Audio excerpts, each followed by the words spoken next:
You can follow the bouncing ball right here. So I'm going to go step by step in presenting this, and I'll show you how to set up some of your online portfolios.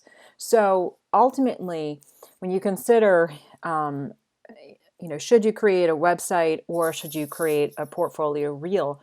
And the answer is both, especially if you're involved in media production, because your website is going to be kind of like a digital resume. And the more availability you have digitally, the better off you're going to be.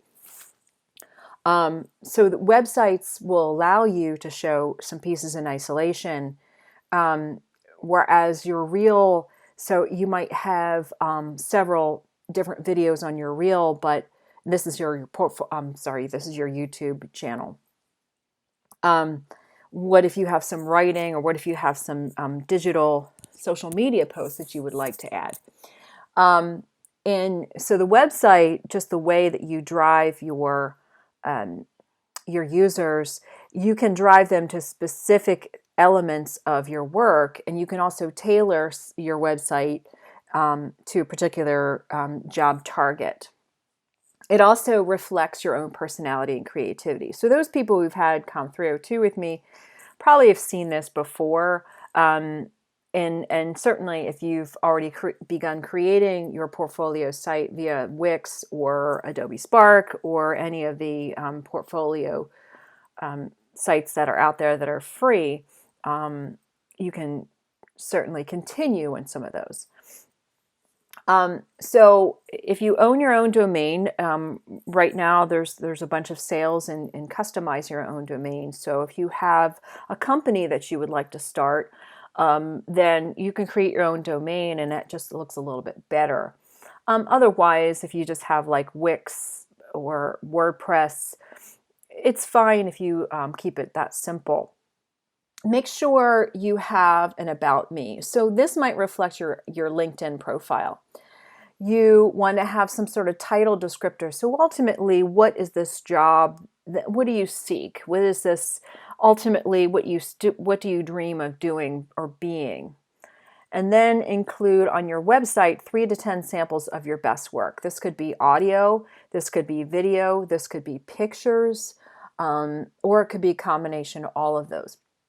Now, if you have a resume, and I'm sure you will, make sure that you have it as a downloadable PDF. And I would suggest you eliminating some personal information like your address. So if you have an email address that you would like to include on there, that's fine. But certainly your LinkedIn profile, that would be a good idea as well. Anything that you want them to see publicly. Okay, and then include, just for, you want to include as much redundancy as possible. People shouldn't be looking for information on your page. They should be directed. So you figure out how you're going to set up your pages so that they don't have to look for anything. So the contact information should be on every page. You could have a montage on your first page, and that looks really, really great. This could be a really, really cool, this hotshot reel. But make sure that it's no more than like 3 minutes. They might watch the first 10 to 15 seconds. Sometimes it's good if you can get the video to start right off the bat. So as soon as they come to your website, it starts automatically, and that might be good. Maybe have the sound down. Make sure that there's nothing poorly produced in that 3-minute montage, okay? So this is just like a general sampling of who you are and what you do. If you go to Canvas, you're going to find the requirements for the portfolio right here. And so it's going to be highlighting your work at LaSalle University.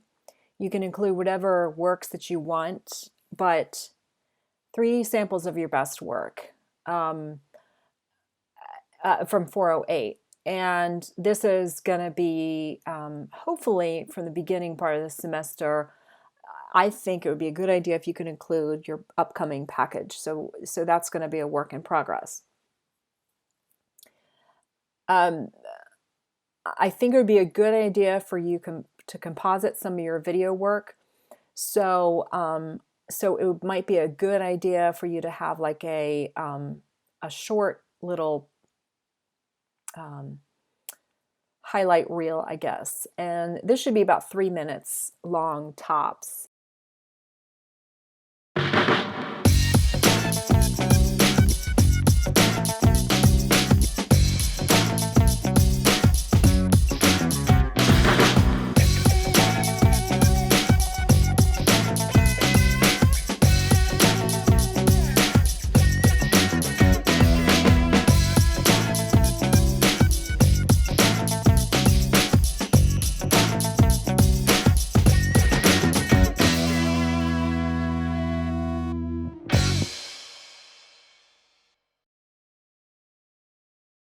That could be on your front page if you want, and then you'll link on other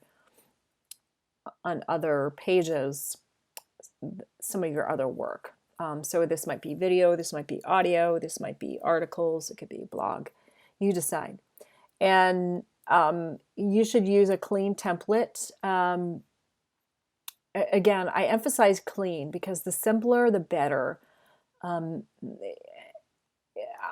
Some people say, oh, well, you don't want to use a template. Well, you know what? You're not a web designer. Now, if you were a web designer, then I would say, yeah, design your own. But what I would do is take a template, and I've mentioned this before, take a template and work with it and design it and use some of your own elements, some of your own photos you've taken, and use those as backdrops. So your main page should be an introduction. So you can have this on the actual main page, but it should be something that looks very, very simple. You should have an about me that might be a little bit more, that might be longer. So here's some of the specifications. So the layout's clean, hierarchy is established. It should be some sort of professional. Make sure everything is checked. So make sure your filler text is replaced. Make sure that if you have a social media button, that they go to your channel and not Wix. I had a student last spring who did that. Any hyperlinks and embedded video, it's best to put an embedded video there. But certainly if you want to hyperlink your YouTube channel on your social page, that would be great. So the creativity, that's kind of like that wiggle room. How much effort are you putting into this website? And really is it updated? I'm not going to play any of these, but these are different examples of people's websites. Now, if I am not mistaken, I think this girl's is out. Yeah, so this one's not in operation anymore. This was made by Wix. This is a demo montage of one of my former students. So he was always a really good student in terms of his. So his is only, again, minute 39. And so that would be his sizzle reel. And then Kelsey has her website together. So she's, so again, this is very, very clean. And you can go to the different samples of her work. So, so again, it's very easy. The navigation is great. And she was a editor of our newspaper. So she was not a video person. If you want to be an anchor, or if you want to be a on-camera person, then you want to put a demo reel of just your face. So these are just going to be stuff of you on camera. So this is Chrissy. Now she goes by Kristen. So that's her demo reel, and that was put together by her. Agent. So take a look at that and then go to the next video, which is how to set it up on Wix. If you've already set it up on Wix and you already know how to work it, then you don't have to go through that.